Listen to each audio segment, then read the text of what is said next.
अस्सलाम वालेकुम स्टूडेंट, मेरा नाम नुमान खालिद है और आपको यूट्यूब के इस मुफ्त चैनल होम ऑफ अकाउंटेंसी पे खुशामदीद कहते हैं। प्यारे बच्चों, आज लेक्चर नंबर 22 हम रिकॉर्ड करने जा रहे हैं और इसमें हम लोग डिस्कस करेंगे प्रॉब्लम नंबर 7 को। प्रॉब्लम नंबर 7 की बेटा जी यूनिकनेस ये है कि इसमें तमाम सोर्स ऑफ इनकम मौजूद है। इनकम फ्रॉम सैलरी भी, प्रॉपर्टी भी, बिजनेस भी, कैपिटल गेन भी, इनकम फ्रॉम अदर सोर्सेज भी, और उसके बाद के भी कुछ स्टेप्स जो टोटल इनकम के बाद हम फॉलो करते हैं। सो एक ये इंपॉर्टेंट टॉपिक में से है, हेल्दी एक्टिविटी होगी। सो ये एक इंपॉर्टेंट क्वेश्चन है, एनुअल पेपर के लिए भी इंपॉर्टेंट है। अच्छा जी बच्चों, इससे पहले कि हम इस डिस्कशन का आगाज करें, एज यूजुअल जो हमारे चैनल को सब्सक्राइब कर चुके हैं उनका बहुत शुक्रिया, और जो नए हैं उनसे गुजारिश है कि आप चैनल को सब्सक्राइब करें। अगर आप ऑनलाइन कोचिंग फैसिलिटी लेना चाहते हैं तो मेरा व्हाट्सएप नंबर है। आप ये फ्री फाइल लेना चाहते हैं तो भी मेरे व्हाट्सएप नंबर पर रब्ता करें। अगर आप होम ट्यूशन लेना चाहते हैं या लाहौर से या फिजिकल लेना चाहते हैं तो भी आप मेरे नंबर पर रब्ता कर सकते हैं। अच्छा बच्चों, ये जो प्रैक्टिस क्वेश्चन है ये मौजम मुगल साहब की बुक में से है। अगर आपके पास वो बुक अवेलेबल नहीं है तो वो भी सॉफ्ट फॉर्म में फ्री ऑफ कॉस्ट आप मुझसे ले सकते हैं, या फिर आप एग्जैक्ट इन्हीं नोट्स की जो है वो सोल्यूशन कॉपी जो है वो मुझसे रिक्वायर्ड कर सकते हैं। तो इस तरह की फैसिलिटी हम आपको फ्री ऑफ कॉस्ट प्रोवाइड कर देंगे। वैसे इस चैनल के ऊपर ना सिर्फ टैक्सेशन के, बाकी आपके अदर सब्जेक्ट के भी लेक्चर जो है वो अवेलेबल है। अच्छा, वक्त जाया नहीं करते, बात करते हैं जी। ये प्रॉब्लम नंबर 7 है। डिटरमाइन तयन करें टैक्सेबल इनकम। हाँ, हम हर क्वेश्चन में ऐसे ही करते हैं, टैक्स पेबल, और वो भी हम करते हैं। आप mister Syed Mohammed Naeem for the tax year ended 30th June. अच्छा बच्चों, इसके नाम के साथ ये नहीं है कि मिस्टर मोहम्मद सईद जो है वो एक टीचर है। अगर टीचर का नाम होता तो टीचर की कंसेशन आती। जून 2023 on the basis of following information. First one, basic salary, ये आप जानते हैं सेक्शन 12 में जाएगा और फुली टैक्सेबल होगा। ये तो तकरीबन हर क्वेश्चन में आता है और ये आपके लिए कोई नई चीज नहीं थी, ये एक रूटीन की चीज थी। So section 12 fully taxable. अच्छा बच्चों, बोनस बोनस सेक्शन 12 और fully taxable. Education facility, education education allowance, fixed education allowance for children. ये जो फिक्स्ड एजुकेशन अलाउंस है ये भी सेक्शन 12 में जाएगा, फुली टैक्सेबल होगा। इंसेंटिव अवार्ड सेक्शन 12 में जाएगा और फुली टैक्सेबल होगा ये भी। पे इन ल्यू ऑफ लीव, आपने छुट्टियां नहीं की, उनके बदले में आपने तनख्वाह वसूल की, section 12 fully taxable. Entertainment allowance, आपके पास था 1,35,000, उसमें से वो कहते हैं एक्चुअली तौर पर आपके पास जो एक्सपेंस हुए वो 1,20,000 के हैं। अच्छा, वो स्पेशल अलाउंस में हम ऐसा डील करते हैं कि 1,35,000 में से 1,20,000 माइनस करें और 15,000 को हम टैक्सेबल करें। अगर हमारे पास ये पॉइंट आएगा एज अ इंटरटेनमेंट अलाउंस, तो हम इस सूरत में बेटा जी इसको फुली टैक्सेबल करेंगे 1,35,000 को। वो जो डिफरेंस वाला पॉइंट है ना बेटा, वो आपने स्पेशल अलाउंस में अडॉप्ट करना होता है। ठीक है, ये आपने ख्याल रखना है। Expense incurred,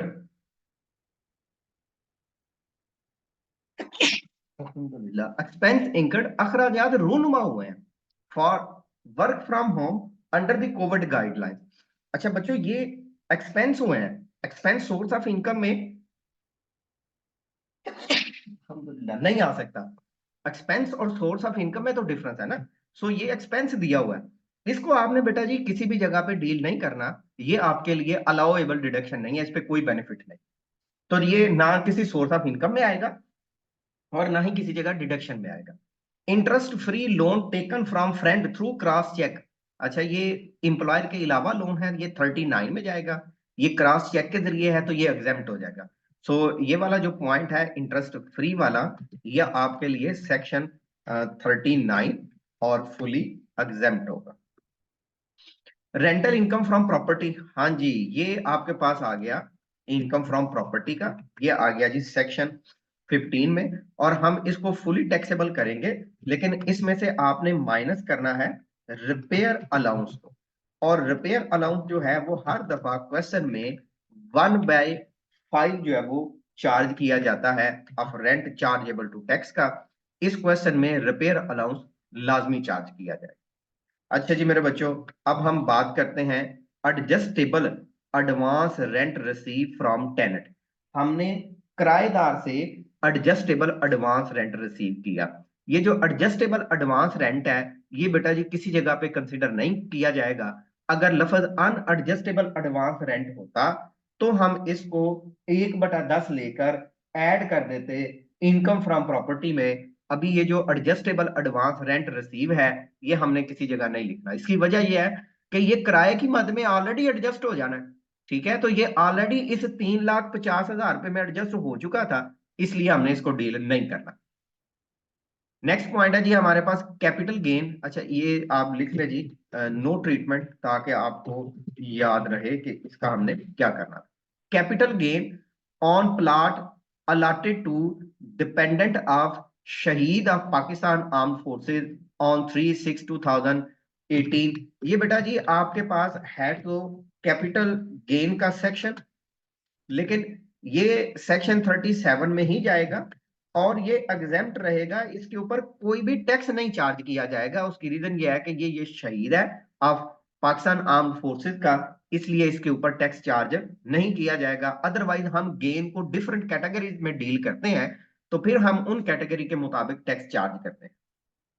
profit on sale of मुदारबा certificate holding period less than 12 month. बेटा जी ये दो जगह पे ट्रीट किया जाएगा। पहला तो ये सेक्शन 37 में प्लेस किया जाएगा कैपिटल गेन में, ये आपके लिए सेक्शन 37 और एग्जेम्प्ट रहेगा वहां पे। सेक्शन 37 फुली एग्जेम्प्ट, और जो इसकी टैक्सेबिलिटी है ये सेपरेट ब्लॉक ऑफ इनकम में जाएगा और टैक्सेबल होगा एट द रेट ऑफ 15%। उसकी रीजन ये है कि ये 12 माह से कम अरसे में सेल किया गया है। मैं आपसे एक्सपेक्ट ये करूंगा कि मैंने इस लेक्चर के लिंक में एक कैपिटल गेन का लेक्चर जो है वो उसका लिंक दिया है। आप एक दफा कैपिटल गेन वाले सेक्शन को सारा गो थ्रू कर लेना। कैपिटल गेन में शेयर्स की ट्रेडिंग भी आती है, पब्लिक कंपनी की और प्राइवेट कंपनी की। कैपिटल गेन में इमूवेबल प्रॉपर्टी भी आती है, कंस्ट्रक्टेड भी और ओपन प्लॉट भी। सो ये लेक्चर आप कंप्लीट जरूर करना, और उसके साथ साथ ये जो कैपिटल गेन वाला लेक्चर है वो एक दफा रिकॉल कर लेना।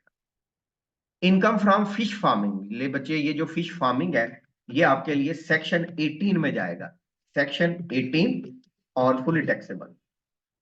Travelling allowance 60% spend in performance of official duty. तो फिर आपने इस 1,50,000 का 60% लेना है, जो कि 90,000 आएगा, वो आप एग्जेम्प्ट करेंगे। और जो बाकी का पोर्शन होगा 60,000, वो आप टैक्सेबल करेंगे और सेक्शन 12 में करेंगे। ठीक है, सेक्शन 12 में ये टैक्सेबल होगा 60,000। ठीक है बेटा जी, ये आपने ख्याल रखना है, ये सेक्शन 12 से लिंक करता है। ज़कात डिडक्टेड अंडर द ऑर्डिनेंस, ये आप टोटल इनकम में से आप लेस करेंगे। आप ऑलरेडी जानते हैं कि ये जो ज़कात है ये आप टोटल इनकम में से लेस करते हैं। यहाँ पे आप लिख दीजिएगा जी, less from total income. Profit on sale of inherited jewellery. अच्छा बेटा जी, इसका ताल्लुक कैपिटल गेन से है, और ये जो इनहर्टेड ज्वेलरी की अमाउंट है 1,95,000, ये आपके लिए फुली टैक्सेबल होगी, section 37 fully taxable. Outer column में लिखेंगे। जो प्राइवेट कंपनी का गेन है ना बेटा जी, gain on sale of share of private company, वो भी सेक्शन 37 में फुली टैक्सेबल होगा। प्राइवेट कंपनी का गेन और इनहर्टेड ज्वेलरी, विरासती तौर पर जो आपको ज्वेलरी मिली होती है, इन दोनों का ट्रीटमेंट सेम है। Sale of personal car at profit, ये बेटा जी सेक्शन 39 का पॉइंट है। ठीक है, और ये पर्सनल कार एट प्रॉफिट है, ये पर्सनल कार होने की वजह से एग्जेम्प्ट होगा, section 39 fully exempt. Loss of on sale of painting.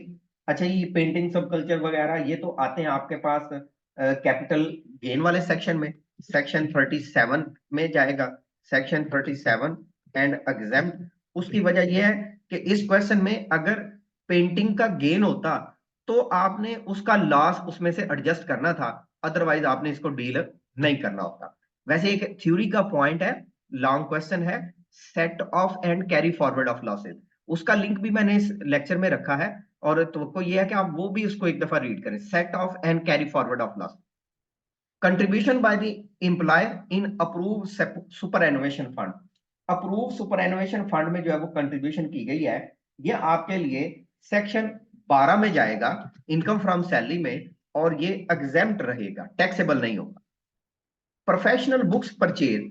मेरे बच्चों, जब आप खरीदारी करें तो पैसे आते हैं या जाते हैं? जी जाते हैं। तो ये इनकम हुआ या एक्सपेंस हुआ? एक्सपेंस हुआ। तो सर जी फिर एक्सपेंस को उसने क्यों दिया है? एक्सपेंस टोटल इनकम में से लेस होते हैं, जैसा कि ज़कात माइनस होता है। लेकिन ये जो प्रोफेशनल बुक्स परचेज है ना बेटा जी, इसके ऊपर कोई डिडक्शन अलाउड नहीं है। आप सिंपली लिख दें no treatment. Compensation on delay of refund section 39 में जाएगा और बेटा जी ये फुली टैक्सेबल हो जाए। अच्छा, मैं इस पॉइंट को थोड़ा सा और ग्रैब कर दूं कि ये compensation on delay of refund क्या है। मेरे बच्चों, एक क्वेश्चन हमने किया था, उसमें हमारा टैक्स पहले से अदा ज्यादा हो चुका था और टैक्स कैलकुलेट कम हुआ था, तो हमने कहा था claim of income tax refund कर ले। आपने टैक्स डिपार्टमेंट को क्लेम रिफंड किया, सबमिट करवाना का, भाई आप रिफंड कर देना, कहा ठीक है हम आपको नेक्स्ट ईयर में रिफंड कर देंगे। तो जो डिले हुआ, ठीक है, जो उन्होंने कमिट किया और उससे उन्होंने ताखीर की, उसका जो फायदा हुआ, उसका उन्होंने जो बेनिफिट आपको ग्रांट किया, वो सेक्शन 39 में जाएगा और वो फुली टैक्सेबल हो। Insurance money receive on maturity of policy, ये सेक्शन 39 में जाएगा और फुली एग्जेम्प्ट होगा। Section 39 and fully exempt. अच्छा जी बच्चों, अब हम बात करते हैं अपने पास कि इंश्योरेंस मनी एग्जाम्प्ट क्यों है। देखो, इंश्योरेंस मनी में जब आप 20 साल इन्वेस्ट करते हैं तो सेविंग होती है, सेविंग से इंप्लॉयमेंट होती है, इंप्लॉयमेंट से अगेन बेनिफिट आता है, और जो इकोनॉमिक्स में आप विशियस सर्कल ऑफ पॉवर्टी समझते हैं वो ब्रेक हो जाता है। इसलिए जो बंदा इंश्योरेंस में पैसे लगाता है और उसकी पॉलिसी मिच्योर हो जाती है, उसको बेनिफिट देने की खातिर सेक्शन 39 में एग्जाम्प्ट करते हैं। Recovery of provident loan. अच्छा बच्चों, रिकवरी से मुराद ये होता है किसी प्रॉब्लम में जो फंस गए हैं वहां से निकले हैं। प्रोविडेंट लोन से मुराद ये है कि आपने प्रोविडेंट फंड लिया है। आपने प्रोविडेंट फंड, जो प्रोविडेंट फंड का एक हमने टॉपिक पढ़ा हुआ है कि जो इंप्लायर और इंप्लाई कंट्रीब्यूशन करते हैं और उससे जो बेनिफिट होता है उसको हम नाम दे देते हैं जी रिकवरी ऑफ प्रोविडेंट फंड। ये प्रोविडेंट फंड में जो आपके पैसे पड़े हुए थे उसमें से आपने लोन लिया है, आपके ही पैसे थे वो आपको दे दिए गए। ये सेक्शन 12 में जाएगा, लेकिन ये सेक्शन 12 में एग्जेम्प्ट होगा, टैक्सेबल नहीं होगा, क्योंकि ये हमारे ही पैसे हमें दिए गए, कोई इजाफी बेनिफिट नहीं है। Amount claim for rebate average relief है। Contribution to approve pension fund 2,60,000, इसके ऊपर आप एवरेज रिलीफ कैलकुलेट करेंगे। ये आपके लिए एवरेज रिलीफ की वजह है। इसलिए बेटा जी ये जो क्वेश्चन नंबर 7 है ये बड़ा इंपॉर्टेंट है और एनुअल पेपर में इसके चांसेस जरा ज्यादा होते हैं। क्वेश्चन नंबर 5 से ऑनवर्ड जो 10 तक क्वेश्चन है उनमें से आने के चांसेस बहुत ज्यादा होते हैं। अच्छा जी, एवरेज रिलीफ आएगा। लीगल एक्सपेंस इंकर्ड, इसके ऊपर आप कोई कंसेशन नहीं देंगे, कोई रिबेट नहीं देंगे, इसके ऊपर कोई ट्रीटमेंट नहीं होगा, नो ट्रीटमेंट। आप जानते हैं ना एवरेज रिलीफ में सिर्फ 3 पॉइंट आते हैं, एक कंट्रीब्यूशन टू पेंशन फंड, एक डोनेशन, ठीक है, और एक आपके पास जो मशीन इंस्टॉल आपने की है, पॉइंट ऑफ सेल। तो 3 टोटल होते हैं। तो ये जो लीगल एक्सपेंस है ये उसमें मौजूद नहीं, इसलिए आपने इसका ट्रीटमेंट नहीं करना। नेक्स्ट पॉइंट है, he is provided chauffeur driven car of 2000 CC by the employer partly for the private. Partly private, partly का मतलब है कुछ हिस्सा प्राइवेट, आधा प्राइवेट आधा बिजनेस। तो आपने इस 15 लाख का 5% लेना है और वो सेक्शन 12 में टैक्सेबल करना है। Section 12 taxable at the rate of 5% of fair market value of vehicle, और fair market value of vehicle 15 lakh है। He is provided rent free accommodation, ये सेक्शन 12 में जाएगा, और 45% ऑफ बेसिक सैलरी, एमटीएस तो है नहीं, तो बेसिक सैलरी जो आपके पास 13 लाख है, 13 लाख, उसका 45% लिया जाएगा और टैक्सेबल किया जाएगा। सी पॉइंट है, donation to Pakistan red crescent society approve under class 61 of second schedule RS 2 lakh, इसका बेटा जी आप एवरेज रिलीफ कैलकुलेट करेंगे। तो इस क्वेश्चन में एवरेज रिलीफ के 2 पॉइंट हो गए। एक आपके पास एवरेज रिलीफ के लिए उसने contribution to approve pension fund बताया था, और दूसरा पॉइंट आपके पास यहां पे मौजूद है कि आप एवरेज लीव डोनेशन पे भी कैलकुलेट करेंगे। तो एवरेज लीव ऐसे 3 पे होता है, पॉइंट ऑफ सेल वाला पॉइंट इस क्वेश्चन में नहीं है। नेक्स्ट पॉइंट है जी, income tax amounting to 3,60,000 is deducted from salary, ये आपका एडवांस टैक्स है, टोटल टैक्स कैलकुलेट होगा तो तब आप लेस करेंगे। Salary of watchman garden and sweeper paid by employ, ये सेक्शन 12 में जाएगा और फुली टैक्सेबल होगा। हमारे मुलाजमीन की तनख्वाह हम नहीं दे रहे, हमारा एम्प्लॉयर दे रहा है, हमें फायदा हो रहा है, और एम्प्लॉयर से मिलने वाला हर फायदा सेक्शन 12 में टैक्सेबल होता है। Share from association of person, ये बेटा जी ऐड कर दिया जाएगा टोटल इनकम में, ऐड टू टोटल इनकम, और इसकी वजह से टैक्स ऑन एक्चुअल इनकम भी कैलकुलेट किया जाएगा। Pension receive from x employed, ये सेक्शन 12 में जाएगा बट एग्जेम्प्ट रहेगा, इसके ऊपर टैक्स चार्ज नहीं किया जाएगा। अच्छा मेरे बच्चों, मैंने वक्त बचाने के लिए इनकम फ्रॉम सैलरी का पोर्शन और income from other sources solve किया था, बाकी का पोर्शन सॉल्व नहीं किया। वो मैं चाहूंगा कि हम आपके साथ करें। मैंने किया ये था कि नेम ऑफ टैक्स पेयर लिखा था, टैक्स ईयर लिखा था, टैक्स ईयर एंडिंग लिखा था, रेजिडेंशियल स्टेटस लिखा था, कंप्यूटेशन लिखा था, और इनकम फ्रॉम सैलरी के तमाम पॉइंट्स यहाँ पे प्लेस कर दिए। जो सेकंड सोर्स ऑफ इनकम है बच्चों, वो हमारे पास है इनकम फ्रॉम प्रॉपर्टी। ठीक है बेटा जी, इसका जो सेक्शन है आपके पास वो 15 है, इनकम फ्रॉम प्रॉपर्टी, और ये आपके पास है सेक्शन 15। अच्छा मेरे बच्चों, हमारे पास इनकम फ्रॉम प्रॉपर्टी से मुतलका 2 पॉइंट दिए गए थे, एक का ट्रीटमेंट होना है, एक का नहीं होना। जो पॉइंट हमारे पास दिया गया था वो हमारे पास कुछ इस तरह से था, रेंटल इनकम फ्रॉम प्रॉपर्टी, और इसकी अमाउंट है 3,50,000। बेटा जी अगर आपके पास ओपन प्लॉट ना हो और रेंटल इनकम फ्रॉम प्रॉपर्टी मौजूद हो, तो आपने इसमें से लेस करना है, लेस रिपेयर अलाउंस। वो बताए या ना बताए, आपने वो लेस करना ही करना है, लेस रिपेयर अलाउंस या रिपेयर चार्जेस, जो आप इसको जो है वो बेहतर समझें। अब वो आपने रिपेयर चार्जेस कितने लेना होते हैं, 1/5, 1/5 of RCT, rent chargeable to tax. इस क्वेश्चन में रेंटल इनकम की मद में एक ही पॉइंट मेंशन है, 3,50,000 का, तो यही आपके लिए रेंट चार्जेबल टू टैक्स है। आपने 1/5 लेना है 3,50,000 का, और जो वैल्यू आएगी बेटा जी वो 70,000 है, वो आपने यहां से सब्ट्रैक्ट कर देना है। सब्ट्रैक्शन के बाद जो आपके पास अमाउंट आएगी उसको डायरेक्ट आप आउटर कॉलम में लिखेंगे टैक्सेबल के तौर पर, जो कि वैल्यू आती है 2,80,000। नेक्स्ट हमारे पास सोर्स ऑफ इनकम है इनकम फ्रॉम बिजनेस, कि हमें बिजनेस से इनकम हुई, और ये आपके पास सेक्शन 18 है। अच्छा मेरे बच्चों, ये हमारे पास एक ही पॉइंट यहाँ पे मेंशन है, और वो है इनकम फ्रॉम फिश फार्मिंग। आपने फिश फार्मिंग का बिजनेस किया था, उससे आपको इनकम हुई, ये सेक्शन 18 में जाएगा। हम इसको फुली टैक्सेबल करेंगे, हम इसको आउटर कॉलम में लिखेंगे 3,25,000। नेक्स्ट हमारे पास पॉइंट आता है कैपिटल गेन, ये आपके लिए इनकम फ्रॉम 37 वाला सोर्स जो कैपिटल गेन है, सेक्शन 37 या सेक्शन 37A भी इसको बोलते हैं, वहां पे प्लेस किया जाएगा। अच्छा जी, ये जो कैपिटल गेन है इसमें हमारे पास डिफरेंट पॉइंट थे।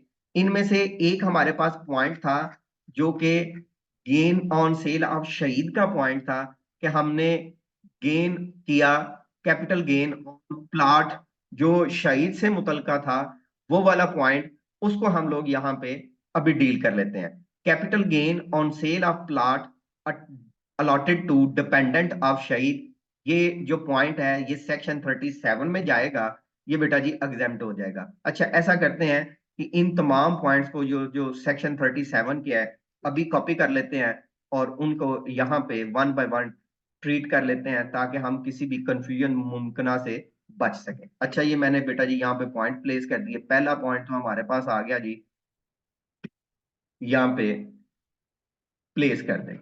अच्छा जी मेरे बच्चों, capital gain on sale of plot allotted to dependent. अच्छा जो डिपेंडेंट को अलॉट किया गया ये तो हमारे पास एग्जेम्प्ट वाले कॉलम में रहेगा, इसके ऊपर बेटा जी टैक्स चार्ज नहीं किया जाएगा। ये हमारे पास है 2,80,000, इसको आप कुछ इस तरह से लिख दें। देन है जी purchase profit on sale of मुदारबा सर्टिफिकेट, ये आप सेक्शन 37 में प्लेस करेंगे, बट एग्जेम्प्ट रहेगा, लेकिन इसके साथ इसको सेपरेट ब्लॉक ऑफ इनकम में भी हमने लिखना है।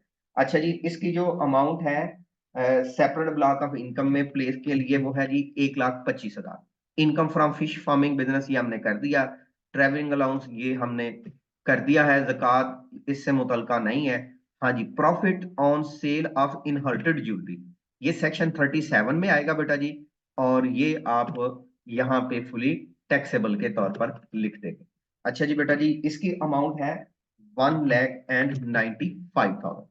Sale of personal car at profit ये बेटा जी हमारे पास सेक्शन 39 में जाएगा। ये हमने सेक्शन 39 के पॉइंट समराइज ऑलरेडी कर दिए हुए थे। से loss on sale of painting है, ये आप इसी कॉलम में लिखेंगे, सेक्शन 37 में एग्जेम्प्ट हो जाएगा। ले बच्चों, मैंने वक्त बचाने की खातर 39 के पॉइंट्स ऑलरेडी प्लेस कर लिए थे। जो नए पॉइंट थे, income from property 15, business 18, 37, capital gain से मुतलका, उनको मैंने यहाँ पे डिस्कस कर दिया। यहां पे बेटा जी आप अब टोटल इनकम प्रिपेयर कर लेंगे। टोटल इनकम आप इन पांचों के पांचों पॉइंट्स का टोटल कर लें। इन सोर्सेज का जो आउटर कॉलम में प्लेस किए गए हैं उनका आप टोटल कर लें। ये आ जाएगा 40,30,000। इसमें से चार चीजें लेस करते हैं, उनमें से एक मौजूद है ज़कात। आप यहाँ पे लेस करते हैं, लेस ज़कात। ज़कात की अमाउंट है बेटा जी हमारे पास 3,00,000। वो यहां से आप माइनस कर दें तो आपके पास आ जाएगी amount actual income. Actual income बेटा जी हमारे पास है 37,30,000। इसमें बेटा जी आप ऐड कर दीजिएगा share from association of person, और ऐड करने के बाद जो हमारे पास अमाउंट आएगी वो 38,10,000 हो जाएगी। अच्छा जी, यहाँ पे भी मैं वो वैल्यूज लिख दूं कि यहाँ पे मैंने टोटल इनकम के बाद ऐड करना है share from association of person, और मैंने इसको नाम दे देना है जी टोटल टैक्सेबल इनकम, और इसके ऊपर हमने ग्रास टैक्स कैलकुलेट करना होता है। अच्छा बच्चों, इसमें से जो ज़कात है इसको आप मार्कर से ना लिखिएगा। ये जो share from association of person add किया है इसको भी मार्कर से ना लिखिएगा। अलबत्ता बाकी ये जो पॉइंट बोल्ड किए गए हैं ये मार्कर से आप लिखिए। अच्छा बच्चों, टोटल इनकम के बाद जो 10 पॉइंट होते हैं उनमें से पहला पॉइंट होता है कैलकुलेशन ऑफ ग्रास टैक्स, या आप इसको लिख दें computation of income tax payable. हम इनकम टैक्स पेबल कैलकुलेट करने हैं 38,10,000। इसको आपने इस टेबल में से देखना है, 6 से ज्यादा, 12 से ज्यादा, 24 से ज्यादा, 36 से ज्यादा। हमारी इनकम 36 से ज्यादा है, 60 से कम है। 4,05,000 फिक्स, 25% ऑफ अमाउंट एक्सीडिंग 36,00,000। तो यहाँ पे आप जो एक्सीडिंग 36,00,000 है वहां पे आप लिखते हैं जी इनकम टैक्स अप टू 36,00,000, और यहाँ पे income tax on balance total था 38,00,000 और 10,000, उसमें से आप 36,00,000 को माइनस करेंगे, जो बाकी बच जाएगा उसका आप 25% कैलकुलेट करेंगे। अच्छा बच्चों, ये पोर्शन मार्कर से नहीं लिखना, इसको सिंपली लिखना है। अच्छा जी बच्चों, फिक्स अमाउंट जो हमारे पास थी वो थी 4,05,000, और जो डिफरेंस लेके अमाउंट आती है 2,10,000 का 25%, 52,500। इन दोनों को आप ऐड कर दें और इसी कॉलम में लिख दें। उसकी रीजन ये है कि हमारे पास बेटा जी यहाँ पे टैक्स ऑन एक्चुअल इनकम भी कैलकुलेट होना है, क्योंकि क्वेश्चन में share from association of person मौजूद है। अच्छा जी, नेक्स्ट स्टेप की तरफ जाते हैं, टैक्स ऑन एक्चुअल इनकम। अच्छा बच्चे, टैक्स ऑन एक्चुअल इनकम का जो फार्मूला हम लोग यूज करते हैं उसको हम लोग यहाँ पे प्लेस कर देंगे। प्यारे बच्चों, टैक्स ऑन एक्चुअल इनकम में हमारे पास जो नॉमिनेटर या डिनोमिनेटर के तौर पर चीजें आती हैं वो कुछ इस तरह से हैं। ग्रास टैक्स, और आपने इसको डिवाइड कर देना है टोटल टैक्सेबल इनकम पे, और आपने मल्टीप्लाई कर देना है इसको एक्चुअल इनकम के साथ। अच्छा मेरे बच्चों, हम बात करते हैं अपने पास इस फार्मूले में डेटा पुट करने के लिए। अच्छा, ग्रास टैक्स तो जो अभी आपने कैलकुलेट किया है सेम आपके पास वही अमाउंट है जो हम यहाँ पे यूज कर लेंगे, जो कि 4,75,00 है। ये आपका अभी तक का ग्रास टैक्स है। टोटल टैक्सेबल इनकम 38 लाख और 10,000 है, जिसके ऊपर आपने ग्रास टैक्स कैलकुलेट किया था। फिर हम बात करते हैं अपने पास एक्चुअल इनकम की। एक्चुअल इनकम जो share from association of person से पहले आपने ऐड किया है, उस वैल्यू को आप एक्चुअल इनकम के तौर पर लिख दीजिएगा और इसको सॉल्व कर दीजिएगा। सॉल्व करने से जो वैल्यू आएगी वो हमारा टैक्स पेबल है, उसको आप बेटा जी आउटर कॉलम में प्लेस कर दीजिएगा। मेरे पास इसकी अमाउंट आ रही है 447894, राउंड करके, ये जरा फ्रिक्शनल वैल्यू थी, मैंने राउंड करके लिख दिया। जब आप टोटल इनकम कैलकुलेट करते हैं तो उसके बाद 10 स्टेप होते हैं। पहला टैक्स ऑन एक्चुअल इनकम, वो इसमें हमने सॉरी ग्रास टैक्स वो करना ही करना है। Tax on actual income share from AOP है, टीचर की कंसेशन नहीं होगी, फॉरेन टैक्स नहीं आएगा। अलबत्ता इस क्वेश्चन में एवरेज रिलीफ के 2 पॉइंट मौजूद हैं, तो हम उसको जरूर सॉल्व करेंगे।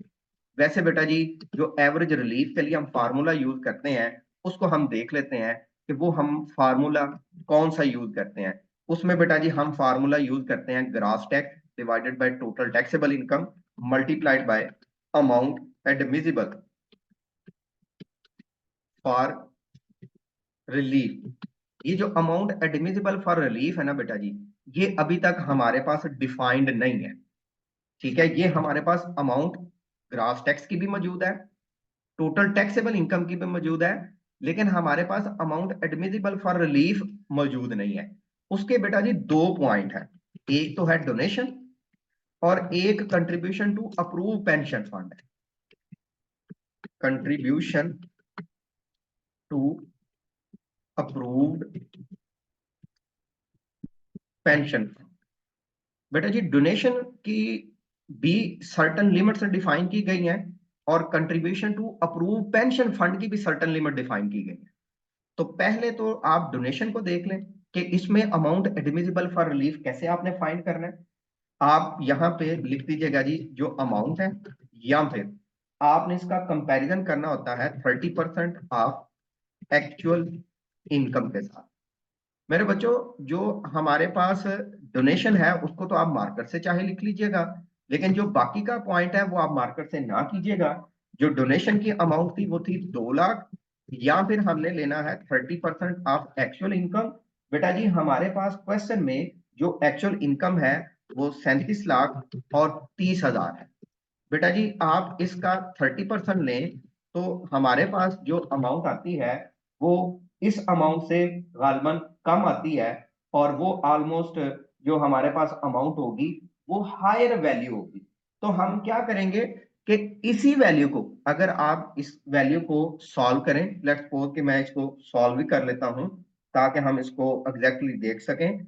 37 लाख और 30 हजार का अगर हम 30% लें तो 11 लाख और 19 हजार ये अमाउंट हमारे पास कैलकुलेट होके आ रही है। तो हाँ, इन दोनों में से जो छोटी अमाउंट होगी ना, या तो 2 लाख पे कंसेशन आएगी या फिर 11 पे। जो बेटा जी छोटी अमाउंट होगी, जो बेटा जी लोअर वैल्यू होगी, उसके ऊपर हम कंसेशन देंगे। देन हम आते हैं अपने पास contribution to approve pension fund. इसमें भी बेटा जी हमारे पास लिमिट होती है, या तो अमाउंट या फिर 20% ऑफ एक्चुअल इनकम, या फिर आपने 20% ऑफ एक्चुअल इनकम जो है वो लेना होता है। अच्छा इसको भी बेटा जी आपने मार्कर से नहीं लिखना, इनकी हेडिंग को आप चाहे लिख लीजिएगा। अच्छा जी पेंशन फंड में जो आपने कंट्रीब्यूट किया है वो हमारे पास अमाउंट है 2,60,000। तो उसको तो आप इसी तरह आप लिख दीजिएगा 2,60,000। अब आप इसका 20% ऑफ एक्चुअल इनकम जब लेंगे, आप 20% ऑफ 37,30,000, 2,60,000, ये तो ऐसे ही रहेगा। या फिर कंपैरिजन होगा आपके पास 7,46,000, तो इसमें से भी जो लोअर अमाउंट है वो 2,60,000 है। तो इस कंपैरिजन का बेसिकली ऑब्जेक्टिव ये होता है कि हम लोअर वैल्यू को एडजस्ट करें। ये दोनों पॉइंट क्योंकि एवरेज लीफ के लिए हैं, ये दोनों point amount admissible for leaf के लिए हैं, तो टोटल करेंगे तो 4,60,000 आ जाएगा। ये हमारे लिए अमाउंट एडमिसिबल फॉर लीफ है, वो इस फार्मूले में आप पुट करेंगे। और अब आप इस सारे फार्मूले को सॉल्व कर लें। तो सॉल्व करने के बाद जो आपके पास अमाउंट आती है उसको आप टैक्स पेएबल में से माइनस कर देंगे। मेरे पास इसकी अमाउंट आ रही है 55,236। इसको बेटा जी लेस कर दें तो ये हमारे पास, आपके पास वो पॉइंट आ जाएगा जो सेपरेट ब्लॉक ऑफ इनकम के बाद टैक्स है। बेसिकली इस 447894 में से इस अमाउंट 55,236 को माइनस कर देना है। 392 इसमें से आप माइनस कर दें 658 को। अच्छा बच्चों, इसमें आप ऐड कर दीजिएगा, add separate block of income. और इस क्वेश्चन में सेपरेट ब्लॉक ऑफ इनकम का पॉइंट मौजूद है, गेन ऑन सेल ऑफ मुदारबा कंपनी सर्टिफिकेट। अच्छा बच्चों, उसको आप ऐड कर देते हैं जी, गेन ऑन सेल ऑफ मुदारबा कंपनी। अच्छा जी, जो मुदारबा कंपनी के शेयर थे उनके ऊपर आपको गेन होगा। अच्छा बच्चों, अभी हमें करना क्या है, हमें जो मुदारबा कंपनी का गेन था वो 1,25,000, इसको आप मल्टीप्लाई कर दें किसके साथ, 15% के साथ, जो रेट फिक्स है। और उस अमाउंट को हम यहाँ पे ऐड कर देंगे। हमारे पास है 18750। इसको बेटा जी ऐड कर देंगे तो हमारे पास वो वैल्यू आ जाएगी जिसमें से हमने एडवांस टैक्स को डिडक्ट करना है, 411408। जो एडवांस टैक्स है जो हमारा सैलरी में से डिडक्ट हो चुका है वो है 3,60,000। उसको हम यहां से लेस कर देंगे, less advance tax deducted from salary, less advance tax deducted from salary. इसको बेटा जी मार्कर से लिखने की जरूरत नहीं है, जो बाकी बच जाएगा उसको आप अलबत्ता मार्कर से लिख दीजिएगा, net tax payable with return. आपने ऑब्जर्व किया है कि एग्जामिनर ने स्टेप बाय स्टेप आपके पास इसकी प्रैक्टिस को इंप्रूव किया है। यहां तक पहुंचते हुए अमूमी तौर पर बच्चे टोटल इनकम तक कैलकुलेट कर लेते हैं, उसके बाद की प्रैक्टिस रह जाती है जिसको आप जितना ज्यादा इस न्यूमेरिकल को सॉल्व करेंगे उतनी ज्यादा आपकी प्रैक्टिस जो है वो इंप्रूव होगी। ले बच्चों, ये हमारे पास आज का क्वेश्चन था जिसमें हमने डिटेल से डिस्कस किया टोटल इनकम के बाद वाले पॉइंट को। इंशाल्लाह आप हाजिर होंगे एक नए लेक्चर में जिसमें हम लोग डिस्कस करेंगे प्रॉब्लम नंबर 8 को, और इसमें भी तमाम सोर्सेज ऑफ इनकम है। और इसमें भी हम लोग डिस्कस करेंगे कि कैसे हम टोटल इनकम के बाद के जो पॉइंट्स हैं वो सॉल्व करेंगे। इसमें भी कैपिटल गेन का भी पॉइंट मौजूद है और एडवांस टैक्स का भी पॉइंट मौजूद है। सो हाजिर होंगे इस लेक्चर में। तब तक अपना ख्याल रखिएगा। किसी भी किस्म की रहनुमाई की जरूरत हो तो आप हम मेरे व्हाट्सएप नंबर पे राब्ता कीजिएगा, जो कि मैंने डिस्क्रिप्शन में भी दिया है और यहाँ पे भी मौजूद है। हाजिर होंगे कि नए लेक्चर में। अपना बहुत सा ख्याल रखिएगा, दुआ में याद रखिएगा। अल्लाह हाफिज।